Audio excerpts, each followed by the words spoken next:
எல்லோரும் கல்யாணம் ஆனவுடனே மனைவிக்கு ஏன் அல்வா வாங்கிட்டு வரேன், ஒரு முறுக்கு வாங்கிட்டு வரலாம், ஒரு சிப்ஸ் வாங்கிட்டு வரலாம். பார்த்துருக்கீங்களா? ஏன் அல்வா வாங்கிட்டு வர்றது? முறுக்கு வாங்கிட்டு வந்து கொடுத்தா மனைவிக்கு அம்மா வெளியே உட்காந்துருக்கு.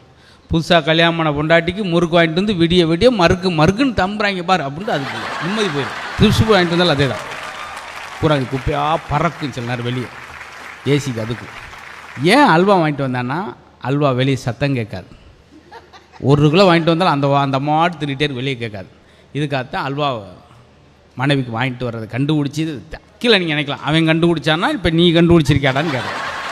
ஏதோ ஒன்று நாங்கள் சொல்லிட்டோம்.